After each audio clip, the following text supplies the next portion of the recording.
In this simulation I will begin the story. Thomas stood in the dimly lighted living room of the Forrester mansion, his hands quivering as he held the phone.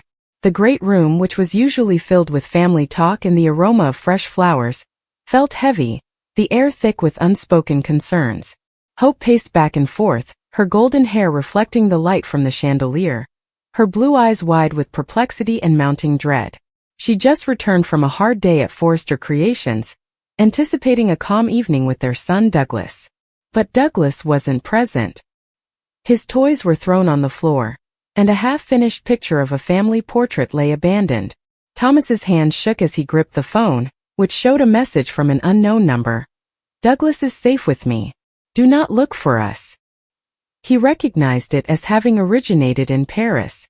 Paris, his former fiancée, had wormed her way into their lives with smiles and promises, only to wreck everything. "Hope," Thomas whispered, his voice breaking as he turned toward her. She was standing near the window, looking out at the Los Angeles skyline with her back to him.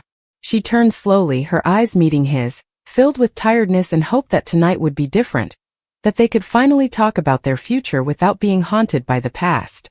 "What is it, Thomas?" she said, her voice quiet but filled with concern. She suspected something was awry from the moment he walked in. He took 3 strides across the room, taking her into his arms. She stiffened at first, then relaxed, hiding her face against his shoulder. But he couldn't keep her like this, especially given the news he had. "It's Douglas," he said quietly. "Paris. She took him. She ran away with our son." Hope drew back, her face paling. "What? No, that cannot be. Douglas is in school. I dropped him off this morning." Thomas shook his head, tears forming in his eyes. "I went to pick him up. He was not there. The teacher said that Paris had come for him, and that it was a family emergency. I called her phone and it was unplugged. Then this message." He showed her the phone. Hope read it, bringing her hand to her mouth. "Oh God, no. Why would she do that? Douglas is our son. They have a son. Douglas, the youngster who had united them through tragedy and love. He was born to Thomas and Caroline, but after Caroline died, Hope adopted him and cherished him like her own. He was the bright spot in their difficult lives, an innocent child trapped in the web of Forrester family problems." Hope slid into the couch, her legs giving way. Thomas knelt before her and took her hands. "We will find him. I will contact the police and hire detectives. Paris cannot simply disappear." But deep down Thomas thought she may. Paris was savvy, charming, and capable of blending into crowds or boarding a plane without being detected. Despite their tumultuous relationship, she had always envied Hope and the bond Thomas had with her. As the cops arrived, blazing lights casting spooky shadows across the windows, Hope clung to Thomas, sobbing uncontrollably. "He is just 8, Thomas. What if she is hurting him? What if we never saw him again?" The investigation began that night. Statements were taken, and alarms were given. But Paris got a head start. She had probably prepared this for weeks, obtaining tickets under a phony name and whisking Douglas away to an unknown location. Days progressed into weeks. Hope seldom ate or slept. She moved through the house like a ghost, picking up Douglas' toys, smelling his clothes and remembering his laughing. Thomas plunged himself into the search, flying to prospective sites based on leads, but each resulted in dead ends. Hope sat in Douglas' room one evening, cradling his favorite stuffed bear, as rain fell on the windows. Thomas discovered her there, her eyes red from sobbing. "I should have seen it coming," she murmured. "Paris was always overly attentive, too involved. Remember how she offered to babysit so frequently?" Thomas nodded, with guilt nagging at him. "This is my fault. I brought her into our life. I thought she was excellent for us and Douglas." Hope stretched out and touched his face. "We both did. But now, he is gone." A call came from the detective. A sighting in Paris, France, ironic considering the kidnapper's name. They boarded a plane right away, hearts pumping with hope. However, it was a false lead. The boy was not Douglas. Hope sank in the motel room, her body shaking with sobs. Thomas hugged her while his own tears fell softly. Months have passed. The media frenzy subsided, but the pain did not. Hope and Thomas became closer as they grieved, their love revived by shared suffering. But the house felt empty without Douglas' voice and footfall. One day a package arrived. There's no return address. Inside, a note from Paris reads, "Douglas is delighted. He has forgotten you. Don't seek any longer." A photograph of Douglas, looking older and smiling beside Paris on a beach, was attached. Hope touched his face with her finger, allowing a stifled sob to escape. "Is he really happy?" she questioned Thomas. He pushed her closer. "We will not stop looking. He is our son." However, tips became scarce over time. Hope and Thomas had another child, a girl called Caroline, but the shadow of loss remained. Douglas became a memory, a somber tale repeated in whispers. Hope would stare at the photograph, wondering if he remembered them or missed his true family. The anguish never faded, leaving a perpetual ache in their hearts. In quiet moments, Thomas held Hope and whispered promises of reunion. But deep down they knew the truth. Paris had stolen more than their boy. She had stolen their happiness. As a result, their story became one of undying love amid unbreakable pain, a one-of-a-kind tale of loss that no amount of time could repair. The chamber was dimly lit by a solitary bulb, sending lengthy shadows across the Forrester mansion's glossy hardwood floors. Thomas stood in front of the glass, his silhouette hard against the dazzling Los Angeles skyline in the background.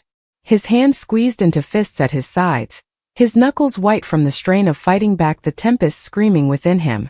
Hope perched on the edge of the couch, her fingers gripping the hem of her blouse, a habit she had adopted during times of concern.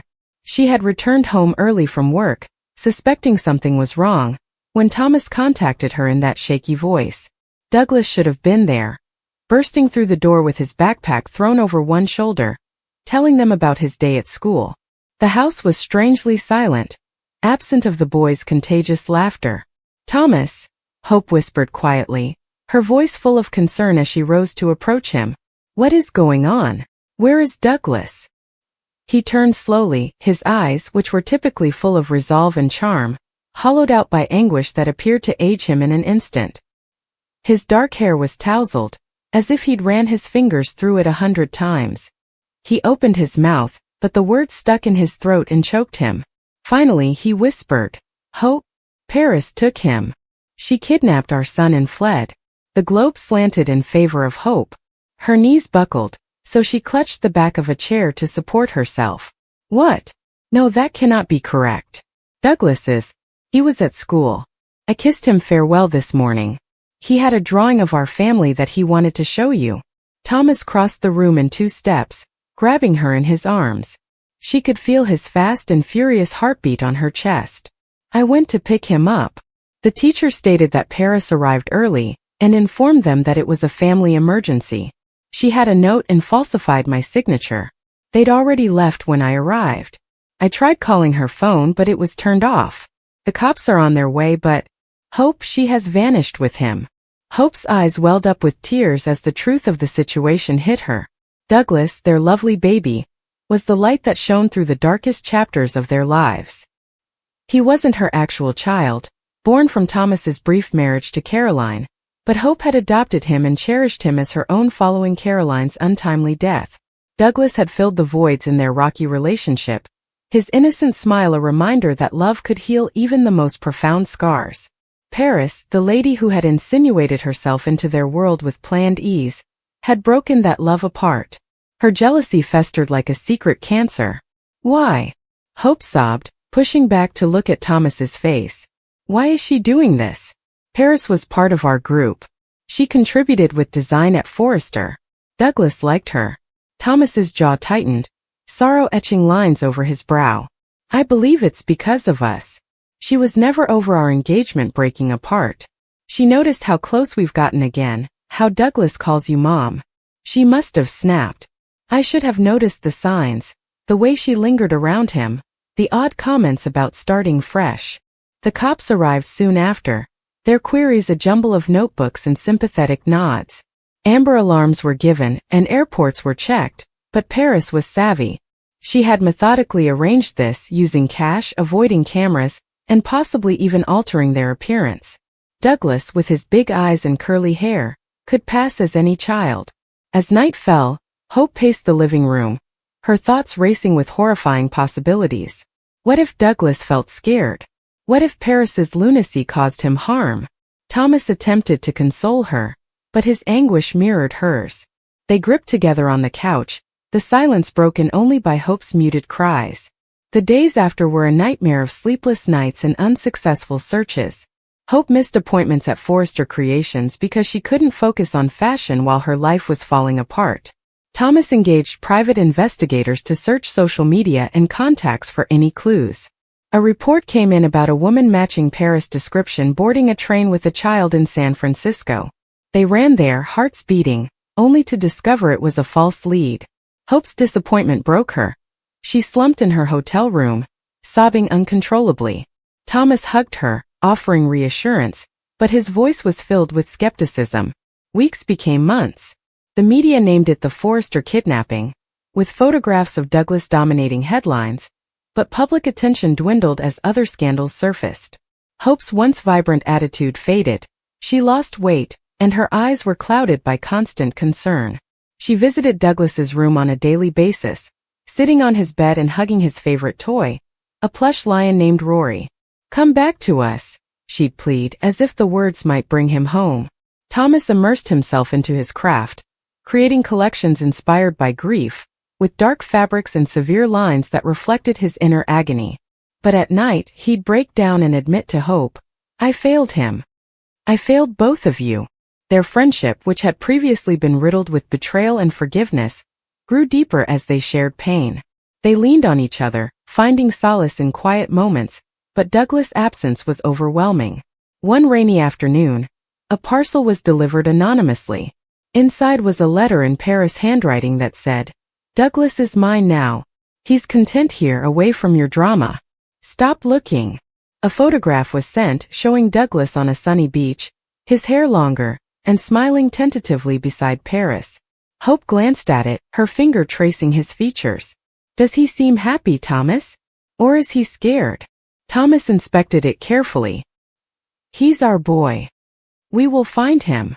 But the photo's background provided no clues, blurred palm trees and nondescript beach. They stepped up their efforts, visiting to potential destinations such as Mexico, Europe, and perhaps Asia based on sketchy reports. Each excursion resulted in heartbreak. In Rome, they thought they saw him in the crowd, but it was another child. Strangers stared as Hope's scream of misery echoed throughout the piazza. Years slipped by. Hope and Thomas married in a simple ceremony, vowing to continue their search. They had another child, a daughter named Lily, who provided them delight. But Douglas' absence tormented them. Lily grew up hearing stories about her brother, seeing his photos on the mantle, and wondering whether he would ever return. Hope aged elegantly, but grief left fine wrinkles around her eyes. She established a foundation for missing children, turning pain into purpose. Thomas supported her, but remorse tormented him in private. "If I hadn't trusted Paris," he'd whisper in the darkness. One day an Interpol agent called me. A woman in Argentina matched Paris' description, and she lived under an alias with a teenage boy. Hope and Thomas flew there, their hope reignited. However, upon arrival, the boy was not Douglas, similar but not theirs. According to the agency, Paris died in a car accident years ago, and the boy is her nephew. The conclusion struck like a wave. Douglas' destiny remained unknown. He could have been lost forever or had lived a life unknowing of his roots. Hope crumpled the report, tears flowing. "He's outside, Thomas. Alone." They returned home, the hunt unofficially concluded, but in their hearts it never would.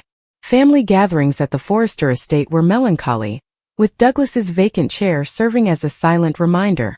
Steffi and Ridge provided assistance, but nothing bridged the gap. Hope and Thomas would spend quiet evenings on the porch, watching the sunset. "Do you think he remembers us?"